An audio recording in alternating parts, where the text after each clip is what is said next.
Welcome back to the OTB podcast, New Zealand's original and still the best mountain bike podcast. Well, the show has definitely reached a pinnacle today, and probably might as well just make this the last episode and wrap it up from here, because how are we going to do possibly better than having the man, the myth, the legend, Sam Hill on the podcast?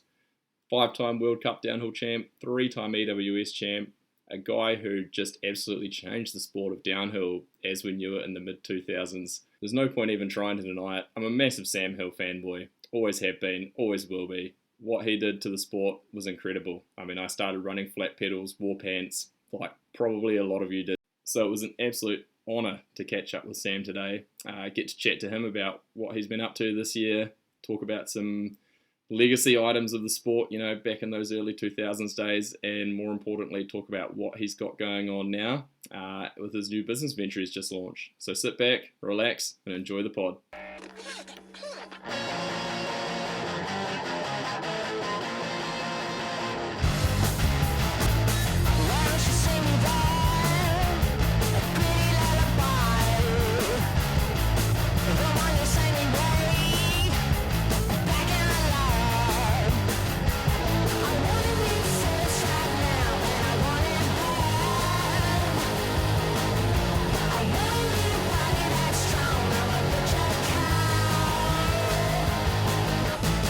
Nice.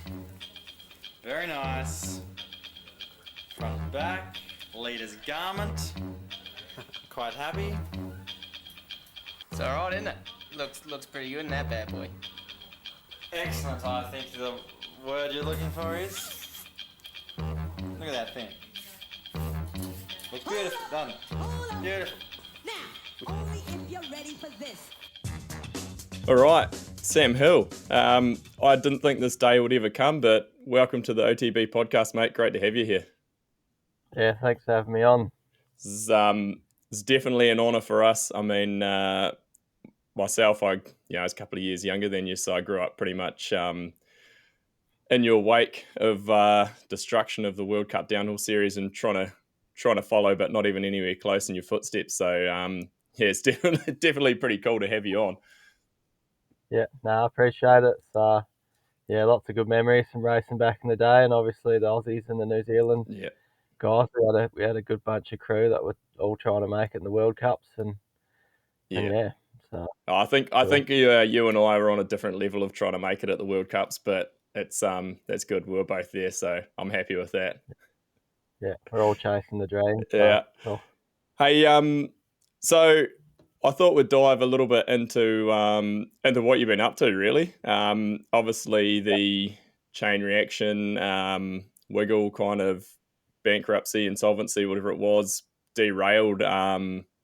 probably derailed your plans, I guess, quite a bit. But what's been happening in 2024? Yeah, so obviously 23 was trying to make a bit of a comeback onto the World Cup downhill stage. And yeah, sort of a bit of a rough start to my plans with that. Hurt my shoulder at Cairns when I started getting back on the downhill bike, and then obviously started getting a bit of strength back and finding my feet, and then broke my foot pretty bad. That was only 2.5 weeks into being in Europe, really. Yeah. That kind of killed last year's racing plans, and then obviously the chain reaction wiggle nuke proof thing. Would have been nice to carry on and sort of chase what I was trying to do last year this year. Yeah. But that all just fell in a pile. So yeah, been kicking it at home, doing a lot with the kids and family, and bit of life changes. And now I'm just doing some trail building work. Yeah. With Woodland Trails. He's a local guy, and really enjoying that. Yeah, it's I mean, it's pretty funny for me because Dave from Woodland, we go back, a long time from when we were like teenagers riding bikes and riding sketchy dirt jumps and stuff like that. So he's, shout out to Dave for setting this up. So he's a legend. Yeah. No, he's a top bloke, and he's been teaching me in the digger and teaching me all other techniques and things to the trail building side, which is cool. Yeah. It's awesome. And so when we've, once this podcast has actually dropped, the news of the new business will have dropped as well. So can you tell us a little bit about that? Yeah, so been doing a bit with Dave, and then we sort of merged ourselves together, and we're starting Sam Hill Signature Trail, which will be a design and consulting company, and yeah, hopefully it takes off and we can build some sick stuff and design sick stuff all around the world. Yeah, so that's awesome. So that's not just like another sort of local trail building business. You're trying to push out, beyond your local areas. Yeah, definitely. We want to try and reach out, I guess, to other trail builders where they can use us to come in and do the design or the concept, or Yeah, sort of consult and liaise with them. Or if there's places that want us to build their stuff as well, then we can work around that and make it happen. So we can do everything yeah, it's from the awesome. design to the build. That's awesome. So full scale operation from start to finish if they wanted to. Yeah, definitely. It's pretty exciting. Hopefully it takes off and we can make some wicked stuff around the world. Yeah, because you guys have been doing quite a bit around local park there, right? Yeah, I've been doing a fair bit at a local bike park, or private bike park, and then some other stuff at some local areas, which has been pretty cool. And yeah, Dave sort of let me take the reins on going ahead with the trail, and he Yeah. comes through and touches it up, which has been really cool. Yeah, that's pretty cool to hear. So, I don't know the geography exactly of where you are, but where you're at now, like where you're living in that, is that close to where you grew up riding still, or have you moved away a bit? I'm about 3 hours south of where I Okay, so sort of quite grew up. quite Yeah, different. yeah, a bit less busy. It's a bit more chilled down here, so Yeah, it's good. nice. What's the elevation like there? I mean, I don't know, like Western Australia has never really seemed like the hotbed of mountain biking in Australia, but obviously it's had some absolute rippers on bikes come out of it too, though. Yeah. Nah, if we can find 200 meters elevation around anywhere and around WA, you're doing pretty good. So So pretty, a lot yeah, of a lot of our stuff sort of like 150, 180. yeah. But yeah, Aye. not massive, but enough to get the job done. Yeah, you can still build cool stuff on it though, right? Yep, yeah, and just got to do more laps of it, I guess. Yeah. So you were saying earlier just before we started, you've been busy, you got 3 boys, so that keeps you busy for a start. But looks like you've been pretty deep in the moto side with Bam. That's looks like he's going pretty well on that. Yeah, Bam's my oldest, and his passion's motocross. So sort of trying to do everything I can to help him with that, and just guide him through it and Yeah. see where it takes him. But he's definitely got a bit of mental determination and a bit of stubbornness. So we'll see where it goes. Yeah. That's awesome. What about the other 2 boys? Are they riding or are they kind of still working that way? Yeah, they definitely they love anything on 2 wheels Yeah. and they're maniacs, but they're not really as fussed about the race results type thing as Bam is. So yeah, they're a bit more chilled and laid back when it comes to racing, but Bam's got his goals, and Yeah. yeah, you can see a bit more fire in there with him. That's awesome. I see you've been riding a Stark. Is that your go-to bike that you're riding mostly now, or? Yeah, I've got a Stark Varg. Loving it. Spent a bit of time on it, and then I actually ended up riding like a normal petrol bike again Yeah. recently. Me mate wanted to go on my Stark, and I rode his, and yeah, it sort of reassured me that I'm having way more fun on the electric bike. So Really? Oh, that's super interesting to yeah, hear. I actually wasn't sure like what I'd think going back to a normal bike, but it felt heavy, it felt slow. Yeah. Crazy. With the Stark, especially like being a mountain bike rider, I've got the back brake on the handlebars, which is pretty cool. So Yeah, I was going to ask that it's, if you were running the brake on the bars. yeah, it's good. You just set your feet up where they need to be, and you don't have to mess around too much. Bit more natural for you, I guess, coming from the mountain bike. Yeah, definitely. So yeah, it's cool.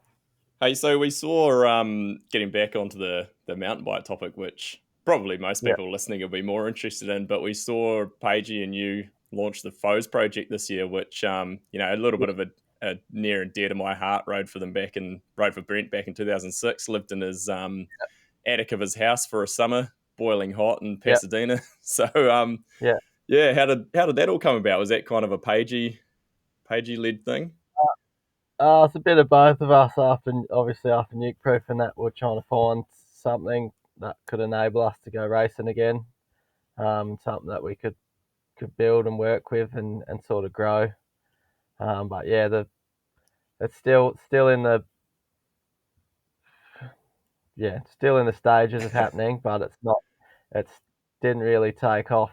I would say as much as we'd hoped. Yeah, Just from like outside or other industry sponsors and brands and things like that, it was just a yeah, bit of a tough time to try and get things off the ground. So it's still there. It's on the back burner a bit. So yeah, we'll see where that goes. But yeah. yeah, Brett, yeah, I've got my Foes Ridgeback and my Foes Mixer, and they're unreal bikes. And yeah, hopefully we see a downhill bike sometime Yeah, soon. And that's awesome. So there's something in the works for a downhill bike then?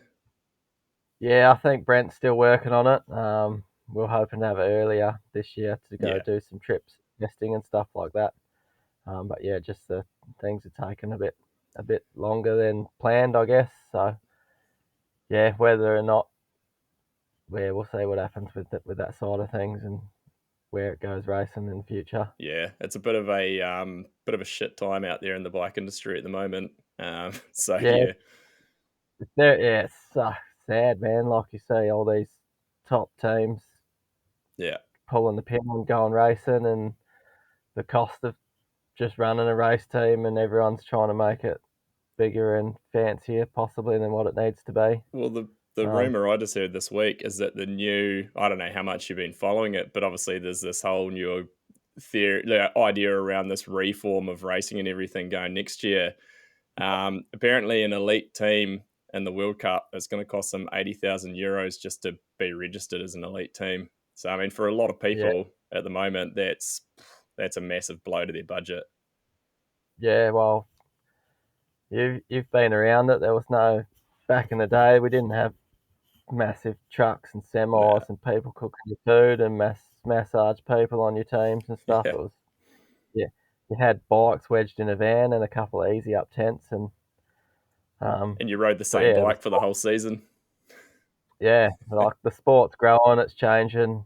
Um, Whether or not this new TV idea is great for the sport, I'm not sure about that, but Mm, it's definitely going to make it a lot tougher for you and me started out, and now the way it is to try and get to a World Cup is possibly not going to happen for a lot of kids and people getting the chance to do it. yeah, it's really quite an interesting one. I actually had a question for you about what you thought about kind of how the direction was going. So it's kind of gone there naturally anyway, which works quite well. But yeah, it's obviously changed a lot since those early 2000s where we turned up at a World Cup. You had your 20 UCI points or whatever it was you needed to try and Yeah, qualify, and you went racing pretty much. So see, yeah,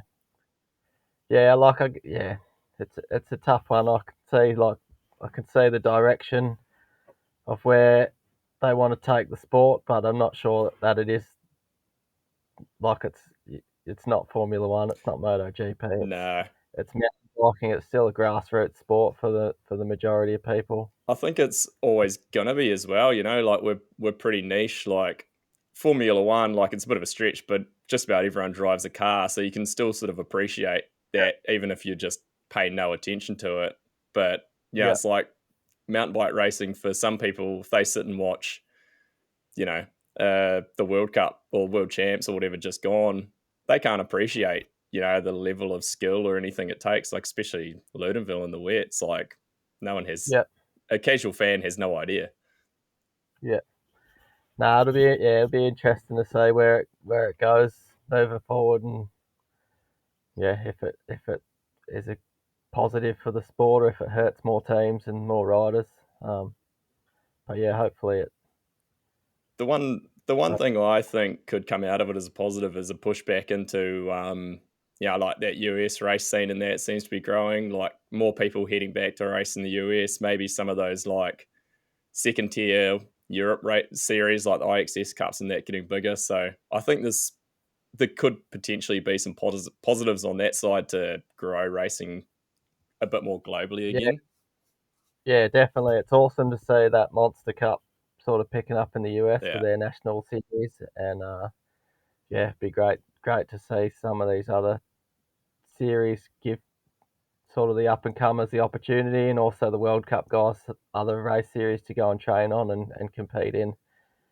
That's separate from the World Cup. So yeah, if that all happens, that'll be good. yeah. I'm a big fan of racing coming back in the US, like to like a normal level and that, because I mean that's where I spent most of my time, and I fucking loved racing in the US. Like it was the resorts and everything you went to. There was some awesome places, so it'd be cool to see that Yeah, grow.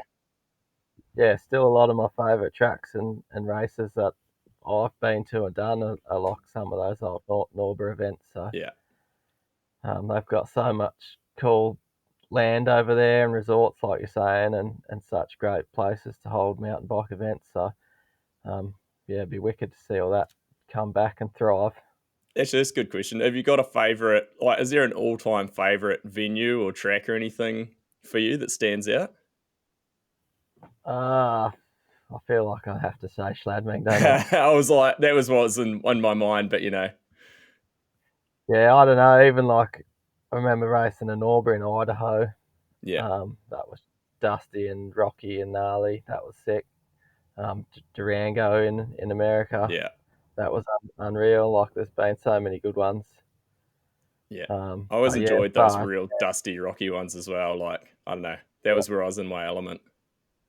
yeah, yeah. A lot of the time that those Norbers, it's like riding summertime races back home in Australia. It's Yeah, normally dusty and loose and that sort of thing. So it's yeah, it's obviously cool for the Aussies to go there. yeah, yeah. And I mean, man, we've kind of gone back into the glory years, but like that that era of racing was just insane for Australian downhill. I mean, you look back at that speaking of Schladming, like the Schladming podium, you won, you had Kavarik and Rennie on the podium with you, all three Yeah, on flat pedals. Like then you had guys like Mick, Rando, Jared, Emil, Joel Ponozzo, yeah, Brent Atkinson. Like it was just an insane time for Australian downhill. yeah, yeah. I think we had obviously as a junior myself, we had Scott Sharples leading the junior development team for a few years, and I think that definitely helped the younger sort of crew of Aussies. He took us overseas for weeks or a few months at a time prior to doing junior world champs and that thing, and I think that sort of brought a lot of riders through. Yeah. We also had a pretty good national series going, um, which of recent years sort of dwindled away. Um, so I think that sort of hurt the Aussie sport a bit, but it's definitely been picking up the last couple of years again in Australia. So hopefully there's another crop of riders coming through. Yeah, it's kind of funny. Like, I still think of Troy Brosnan as like being quite young, but now he's in his 30s. He's got a kid, like he's married, and I'm like, shit. Like Troy's getting towards the end as well, but it's I still think of him as like one of the young guys. Yeah, yeah, definitely. Yeah, I guess because he was the young guy, you still think of that, but he's starting to become one of the veterans of the World Cups, really. Yeah, I feel old when I think back. Like I remember seeing him at Whistler riding with you and Brendan. He was on a mongoose. It was the year before he joined the Yeah, team with you guys, and I was like, who is this kid? Like he was so tiny, but he was ripping. And then yeah, sure enough, goes on to be a legend of the sport as well. yeah, barely could fit a mountain bike back then. He was such a nugget on that mongoose. He was so little. Yeah, Um, yeah, it's pretty cool. It's been like it's impressive to see guys like yourself and that who have had such a long career out of it too. But um, speaking of that, like the change. Speaking of the changes of downhill and everything, when you went to enduro, was that just like a change of scene? Because I feel like there was a bit of a change in the World Cup series at that point as well. Like, had you just got a bit bored? yeah, definitely was sort of. not enjoying the World Cups. That's kind of when they started going to more bike parky tracks. Yeah. Things were less technical. Um, and I understand bike parks make money. They want to put the money up to have a World Cup, but at the same time, you can't send us down a bike park trail that's built to ride Yeah. for fun, and then you put us racing down it, and you're trying to squash these jumps that you're going 3 times as fast for, and that sort of thing. Yeah. And they changed the schedule. Changed. We had less practice. They brought in different things, which I just sort of wasn't enjoying as much. And I think they were trying to make the tracks a bit shorter and more open, Yeah. so they could film them easier as well. So obviously for me, I enjoy the raw technical style of riding and racing, and that sort of was disappearing a little bit. And enduro was filling that gap. Yeah. So um, the enduro thing started as a bit of a deal with our Mavic sponsorship for the team at the time. Oh, okay. So we were still racing. We were full downhill World Cups, but they asked us to do like 3 or 4 enduros, I think, which I was all for doing it. Yeah. So I was doing a lot of trail riding for my training anyway. So yeah, went and did a couple of them and sort of just loved it. And then asked the team if I could go do that the following year instead of downhill. So was that like probably about 2015 that you went? You might have done part time around 2015, and then 16, I think, was your first sort of full season, possibly. It would have been 16, and then 17 was the first full year. Yeah, and then so yeah, you obviously adapted to it pretty quick because you went on a tear and won 3 AWS series in a row. So you adapted Yeah, pretty quickly. yeah. I don't know. I just think that it's weird too because you never knew what you were getting with the EWS. You Yeah, could be going somewhere that's all your tracks are 3 to 5 minutes, or you could be going somewhere and you're at crazy elevation and your track's 18 minutes long, and it's just like such a variety of different riding and racing and the way you've got to train so that you can handle those short, sharp sort of stages, and that you can handle the super long physical stages as well. Um, and yeah, just going to new places all the time, it sort of brings back a bit of excitement. yeah. Even that seems to have changed a bit in recent years with like the what's now ADR. It sort of seems to have gone pretty European focused, like almost. Yeah, I don't know if cookie cutter is the right term, but it's like all the trails seem to be pretty short. Like, there was some crazy races like Colombia and Chile and that back in the day. yeah. Well, I think I think a big part of that is that it became the UCI, Yeah, and I'm pretty sure there's a rule of like how long a rider can be out for the right. day. Yeah, So you can't have, instead of having 3 stages and your liaisons were like 2 hours, yeah, they've now crammed the stages shorter. The liaison times, from what I've seen, are pretty tight, where it's sort of like yeah. you're no longer just cruising to the next trail with your mates. That kind of looks You're like like, it's a race you're between on with the it. stages. Yeah. So I think, I don't know, and we used to some of them were like big 2 day events, and it's all gone to the 1 day now. Yeah. Yeah. So So it'd not be safe to say your motivation for enduro racing's probably gone a bit as well with all this kind of change. Yeah, definitely. I don't know. Yeah. How did you find that transition of going to race enduro full time? Like, did you have to change your training quite a bit? Were you just spending more time just out riding, or? Well, doing, but prior to enduro, it was hard to go do like downhill shuttles and Yeah, stuff. With having a couple of young kids. Obviously, my wife would drive me up and down the hill, and once the kids came along, it was a bit. They were in the car too, and yeah, they'd get bored or car sick, and it sort of became a bit harder to go and do shuttles and get time on the downhill bike. So I was just going on my trail bike anyway, and putting in a good couple of hours or so every day on that. So I think I was kind of already halfway there. Yeah. As an enduro athlete without even knowing it. Yeah. If that makes sense. Yeah. Like I was way more comfortable on my trail bike than I was on my downhill bike at that sort of time, which I think helped with the transition to go into enduro. So, yeah, definitely going into that, I stepped my training up a bit and the time I spent on the bike for sure. Yeah. I could imagine.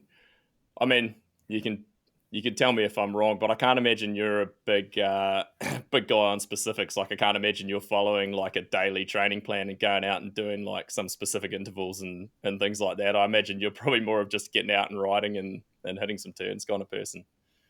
Yeah, I definitely had like a plan that I followed. Yeah. But it was I've had different trainers and stuff and coaching programs and stuff for a long time, and there was things that I liked about some of them and hated about some of them, and I sort of just took all that and started doing my own program of not only what I knew I had to do and what worked, but the things that I enjoyed. So it was enjoyable. It wasn't a hassle or a pain in the ass, or I didn't wake up and think, oh, I've got to go do that. Yeah, at least you can keep it fun. I think there's like, I mean, I've heard Ken Roxon talk about that's basically his program now. Like he's trained with enough people, the same sort of thing. Like knows what he needs to do, but does what he wants to do. Yeah, and I think like different athletes are different. Like if you've got your own self motivation to wake up and go do what you have to do, then you hold yourself accountable type thing. Yeah. But there's definitely people that need that person to tell them, have you done this today, or let's go do this. Yeah. But I was just motivated myself and just done it. So no, that's I mean, that's you've got to have that to a certain extent because otherwise, yeah, it's not going to be much fun. Yeah. So I want to dive back a little bit into into the history books. Won't go too far through, but I mean, yeah, it's like obviously you've had 5 world downhill titles, 3 EWS titles, so you've had a pretty damn strong career and without a doubt one of the best gravity races we've seen. But is there a year of racing for you, like a season that is a favorite, you know, like one that stands out, one that you're just like everything was clicking, or, you know, something that really worked? So I'd say like if you want to go back to downhill sort of time, it'd be like 2007, 2008. Yeah. I think that, yeah, winning at that time came pretty easy. Yeah. Yeah, I mean, 07 you won the What overall a race. and world champs, so that was a pretty strong year. Yeah, and then with as far as an enduro, like 2018, everything just went right. Yeah. Which was super cool. That was like, yeah, I was Because you had a bunch of wins, and was it 18 that you was only like maybe 2 Yeah. races you didn't win or something? Yeah, I won like the first 2 or 3, and then yeah, sort of made that the like second half of that year pretty easy because Yeah. I knew I obviously had the confidence, but I knew like I was going to win the championship again. Yeah. But then you go to 2019, and I was probably fitter and stronger again, and we started the season in New Zealand in Rotorua. Yeah. And we didn't do a team camp that year, and we got there a little bit early, and I felt like probably the best I've been, and then like pretty much the week of the EWS I got pretty sick.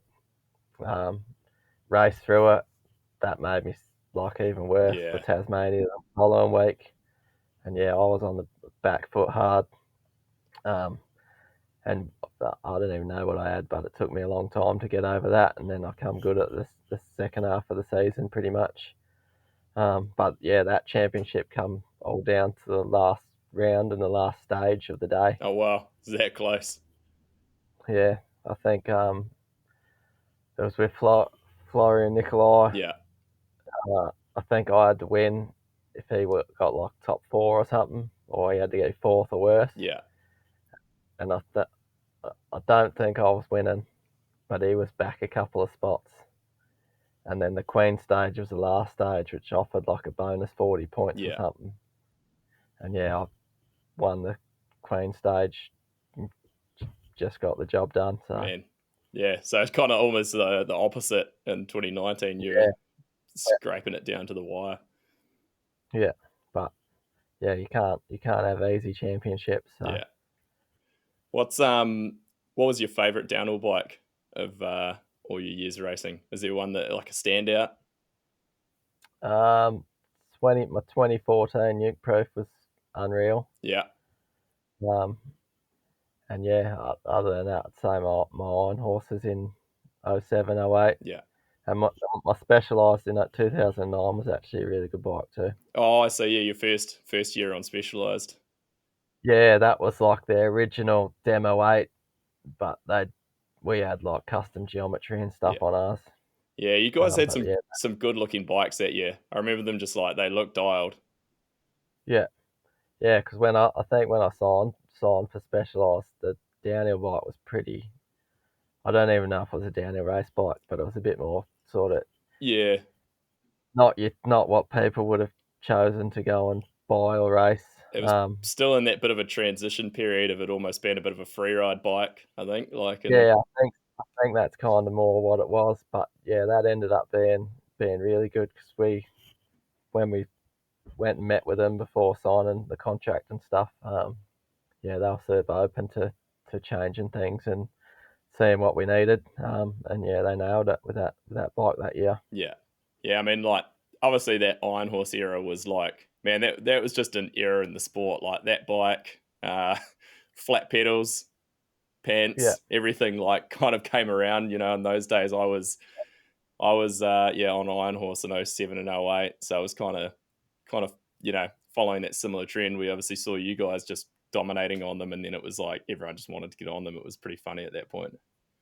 yeah, Yeah, yeah. Even like the pants thing, like the I think it was 2006 or something. We doing like a team photo shoot in California, and I come off my bike pretty bad and like tore my MCL in my knee. yeah, So I ended up, it was like pretty painful. I pretty much didn't practice during or ride during the week. It was like races. But I had like a big moto knee brace on, heading under the and pants.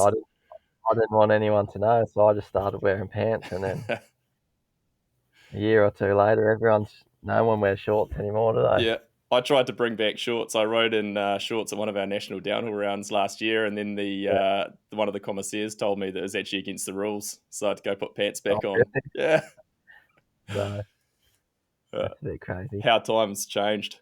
Um, Yeah, there's actually one question that's been on my mind a bit. So I remember I listened to a podcast with Nathan Rennie, just an absolute unit of the sport, but he was talking about that year on Iron Horse when he won the overall title in 2003. yeah, uh, yeah. that he made $3,000 that year. Do you think is that true? Do you reckon that's about where he was at? Oh, I'm pretty sure he got paid a little bit more than that, but not. Yeah, It wasn't a lot. No, nah. He was like, he reckons he he might made have got made $3,000, and He I was might. like, surely he made a bit Yeah, more than that, but maybe it was like a $3,000 bonus for winning the World yeah, Cup or something. could have been. But so at that Yeah, point, you guys were on the Mad Cats Iron Horse team. I think that was probably your first year with them. yep, yeah, And then so you actually ended up like that was Sean Heimdall that ran the team. yep, And did you yeah. guys? So Yeah. Sorry, go ahead. now you go. I was going to say, and do you have JC, your longtime mechanic? Was he with the team at that point? Yeah, Man, yeah, so you and him worked together for a long time. Yeah, we've been every year other than the first year I went to chain reaction. That's insane. Um, every other year he's been my mechanic, so which is super cool because obviously when I try and translate things to him about the bike, he is like so in tune with what he knows what I'm saying. Yeah. Um, without me explaining it, super good. Yeah. Yeah, we've just got a good relationship and work well together, and yeah, 100% trust in him, always Yeah. keeping my bike fucking dialed. Yeah. So, No, that's pretty awesome. And so, but, and then I mean, even the like time with Sean went basically all the way through specialized as well. yep, yep. So man, you've And now he's now the athlete manager for mountain bike and BMX with Monster Energy. So, right. So still got a connection there with him, yeah, man. yeah. But even like when he started that team, he was like basically a kind of like a panel beater at a big workshop, and I think so. The team was definitely run on like a pretty low budget, I Yeah. guess, which is why Rennie didn't make a lot of money that year. Yeah. Um, and then obviously me, Graves, and Bryn Atkinson were all new to the sport, so we didn't really cost much money. But yeah, it's pretty cool. Like Sean, I think probably paid for quite a bit out of the team Yeah. with his own money.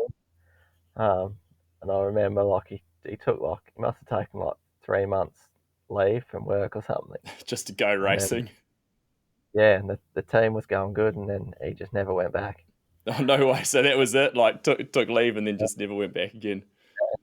Yeah, pretty yeah, pretty funny. Like we're all just crammed in a Ford F-150 driving around America, Yeah.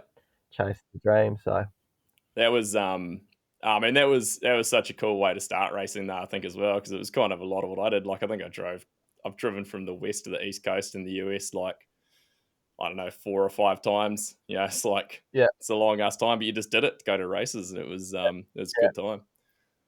yeah, same. Like I've driven back and forth across America that many times, and then I've never actually driven across Australia until last year. And I'm like, I haven't even driven like the span of my own country, but I've been across everywhere else. Yeah. Like, yeah, even Europe, you drive everywhere, don't Mm. you? So you went on so yeah, so 03 you joined the team and then 04 you went into elite and like you started I mean, you started your elite career real strong. I think you were second overall that first year. No, I was. Yeah, you're right. Actually, yeah, Yeah, I was going to yeah. say, don't question my Sam Hill result knowledge, mate. Like I've always No, been a fan. no, I was thinking I got 10th, but that was like I was still a junior then. That was Yeah, the year before. but even that at that point, like getting 10th overall as a junior was huge because you were racing in the elite field. There was no junior World Cup class at that point, Yeah, and then yeah, yeah, I mean you crashed at Worlds and was still like third or fourth overall, I think, and won juniors yeah, by a massive margin. So yeah. No, yeah. I think I must have like come down a bit earlier than like some of the races, and because I'd crashed, I just thought like I'd thrown it away. yeah, Like there's no way I'm going to win. And then a couple of like Mike Rose and a couple of guys from Dirt Mag were talking to me, and I hadn't even realised. And I think G was the last rider down, but I wasn't really paying attention to what was going on because they were just talking to me anyway. yeah. And then he'd crossed the line, and they were like, "You've won," and I was like, "What?" Oh yeah, Yeah, yeah. My time was still. I think I was third or fourth fastest on the day, but I wasn't far off. yeah. There's an iconic shot that lives rent free in my head from Earth from that year, and there's like a bit of a kind of step down drop thing out in the open at Lugano, and then it goes into like this rocky right left turn, and you just go inside to inside, and just it's like it's smooth, like no one else can ride anything like that, and that's lived with me forever. Like what are we 20 years later now, and Yeah, I think that just set the tone for the riding style that you brought in from there on. Yeah. Yeah, like going back to favourite tracks, like that track was unreal, and we raced it for that Worlds, and then you never even seen it again. Yeah, just gone again. Yeah. I don't even know Yeah, if there was a World Cup or anything on there prior to it that I can remember. No, I remember going to like a test event there, I think, earlier that year, but that pretty much got built, raced Worlds, and then Yeah. nowhere to be seen again. Yeah, it's crazy. It's crazy some of those places like that just come and go. Yeah. But yeah, so I mean, pretty much from there on, it's sort of, I mean, the history books are written. I mean, it must, like, you've got to kind of look back and feel pretty special at, like, you change the sport in a way, Yeah. like the flat pedal movement, all that sort of thing. The whole riding style changed there for a long time, I think. Like, it was pretty cool. Yeah.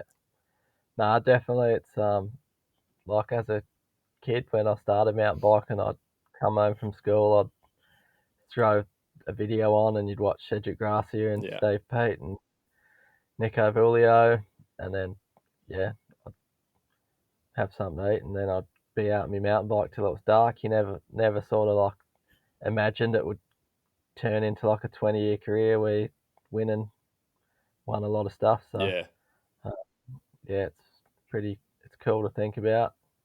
It's pretty crazy that that's where it all went. Yeah, I guess Um, even going back to like, the the Western Australia thing, like not being a big downhill area for you, probably like, at that point you're just having fun riding your bike. Like there was no thoughts of like, I'm gonna go have this crazy yeah, just career. it would have just seemed that far from being a possible thing, Mm, as a kid. And then yeah, it's crazy that like that's what it turned into. And I guess that was like what I was loving doing, and that was like I must set goals, and it just turned into that. yeah, snowballs.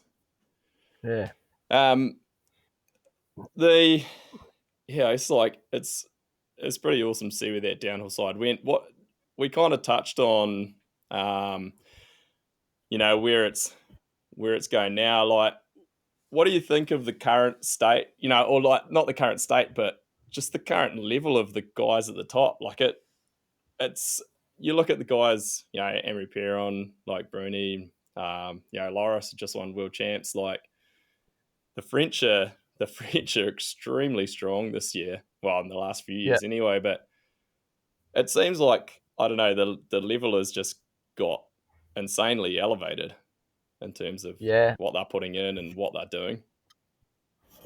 Definitely, I think like obviously, like every year, some people want to get faster. They want to beat the person that beat them the year before, and the sport's just always going to progress, like as anything is really. Mm, But yeah, the French are super strong. They've got a wicked national like federation, and yeah, and they all sort of seem to work together and push each other. And I think going back quick to the Aussie thing and like what you were saying earlier, I think we had that in those days, and losing like a good national series and that sort of thing, it's sort of like put a dent in that. yeah.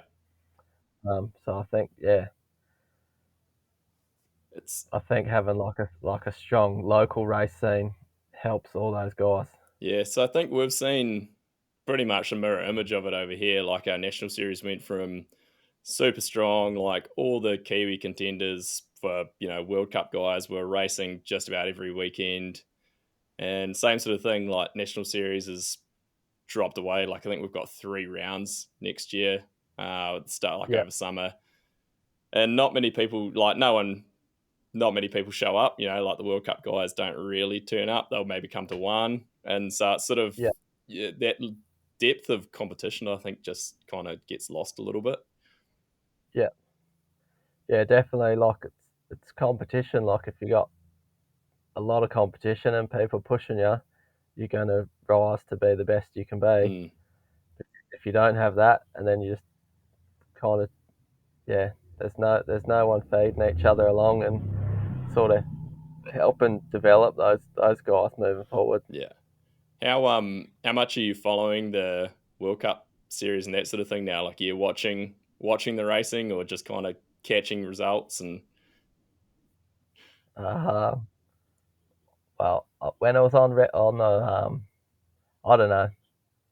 I watch it from time to time, yeah. but I feel like it's got a lot harder to watch it, Yeah, especially I've which is strange. got some friends in Aussie, and it sounds like it's actually quite expensive to be able to watch it as well, to be able to get the Yeah, full well, package. yeah, But I haven't watched any this year. yeah, fair enough. No, that was kind Uh, of what I was interested to know, whether you're actually really still following much, or you just kind of catch results here and there. yeah, I used to, because it's always kind of with finals would be on around like night time when we're going to bed sort of thing. So I just sit up in bed and watch it. Yeah, But yeah, it definitely seems a bit more of that it's a bit more of a challenge to watch it now. So I don't really go through the effort of it. yeah. How about But I do catch up on the results and that sort of thing. Yeah, yeah. No, fair enough. It's I don't know. It's interesting. Like I feel like the depth is still. I don't know whether the depth, like if you go back, say top 60 riders or whatever, is a huge amount different to say like 10 years ago or something like that. But it seems harder to watch the full package now than what it did in like the Red Bull.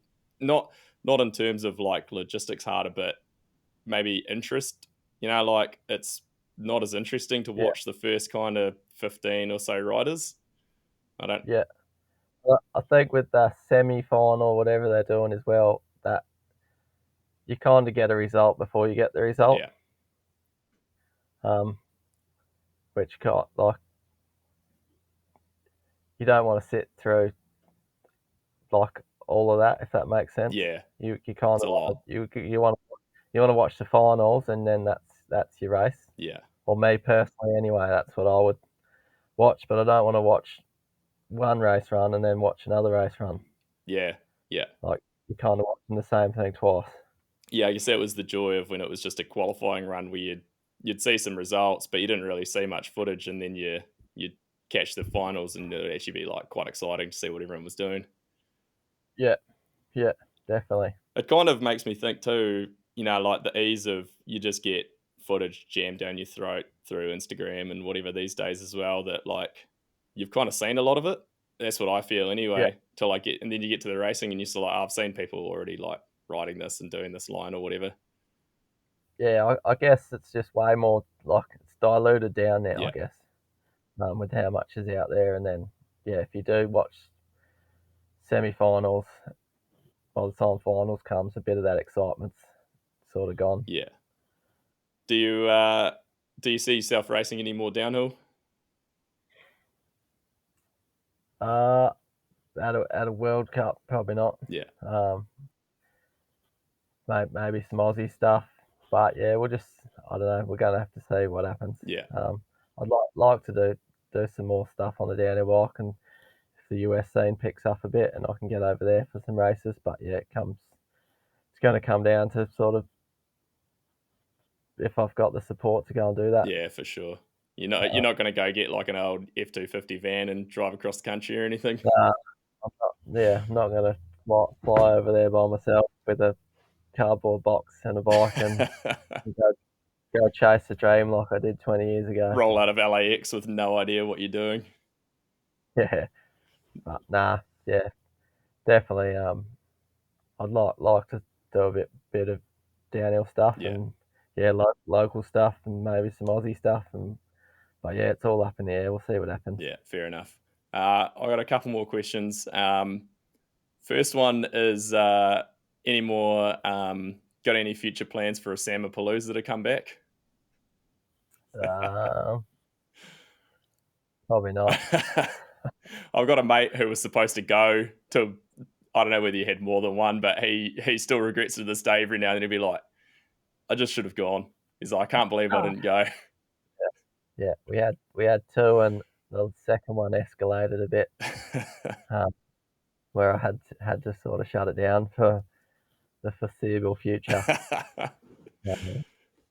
But nah, you never know. There might be a bit of a smaller Yeah, bit of a one shindig. yeah, we'll see what happens. I guess Lots of people are asking for it. Yeah, I could imagine people probably still trying to live that era of their life. Yeah. Your memories are always good at that stuff. You forget the shitty parts, but still go back there. I guess probably the final question I've got, which I think you might have answered before, but I mean, are you retired? Or as of right, I don't know. I don't know if I've come to terms with that myself yet. Yeah. I don't know if I'm ready to put a label on that, but yeah, I've got no plans to go like full chasing that dream So anymore at the moment. Racing like a full season of enduro or downhill is probably gone out the window, but there might still be some one-offs. Yeah, maybe some one-offs, but nothing as serious as what it has been. No. But yeah, I'm not sure I'm ready to fully commit to saying that. No, fair enough. Myself. It's never easy. It's like yeah, obviously, yeah. Just the plans I had in my mind and the way I wanted to sort of end my race career didn't go the way that I sort of wanted it. Not from like a results perspective either. It was more just for me to be at peace with like being like, all right, this is my last year. Yeah. Which to be honest was going to be 2023. Yeah. And then breaking my foot, I was like, no, I'm not gonna let it end this way.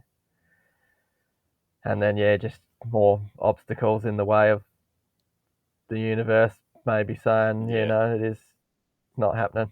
No, it's only going to get harder and harder to leave home with the kids and everything as well. So I'm 39 now. I'm not getting younger. I'm not.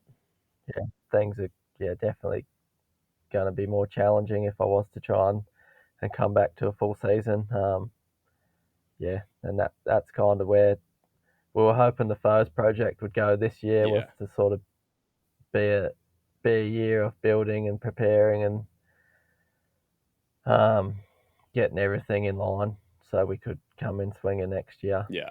But that's just not gone the way we sort of hoped. So challenging times there as we talked about earlier. But I mean, no matter what, mate, I don't know if we'll ever see anyone come from what you did in downhill and do what you did in enduro. Like, I think the way the sport's going, it's just I'd be amazed if anyone, it'd be like a Bruni transitioning over to enduro now. Like, I just couldn't see it happening. So I think we'll be hard pressed to have someone show up, do more than what you did in gravity racing over the last 20 years. So it's been an impressive career, even if it is the end, if it's not the end of whatever label you want to put on it now, mate. You've done incredibly well. We'll see where this Samuel Signature Trail business takes off, and that might be me the new like dream of chasing the world and just building wicked stuff and try and elevate the sport from that way. I feel like it would be a pretty cool kind of full circle if you ended up building a like a World Cup downhill or something. That'd be pretty special, I reckon. I'd love to. Definitely probably look slightly different to what they're racing at the moment. It'll be good. Bring back some classic roots and rocks and all that sort of thing. Yeah, definitely. No, that's awesome. Hey, thank you so much for your time today. It's been incredible catching up, and looking forward to seeing what happens with your new Sam Hill Signature Trail business, what you and Dave get up to with that, and what the Foes project brings as well. Legend. So it's exciting, and hopefully things can take off, and looking forward to it and the next chapter of that. No, that's awesome. Alrighty, thanks, Sam. No worries, thanks, mate. What's up? I come from the land of down under. I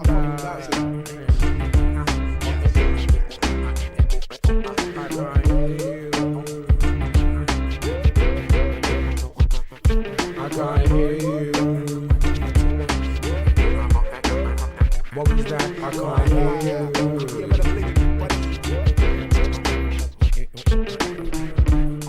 I let it be like John Lennon, the anti-serum that you don't get for poisonous venom. Read the label carefully, I'm only here for the show. I love hip-hop too much to let you feed my ego. In the key of F-U-C-K, Y-O-U. I mean, why do I owe you if you're not helping me through? I mean, why do I owe you if you're obstructing my view? Success is not my castle, just a house that's brand new. You see, I irrigate the culture, give it shape like a sculpture. Still complicated, drop like I'm supposed to. B-L-I-T-Z like my DJ. Rock to the rhythm like you rock to what he plays.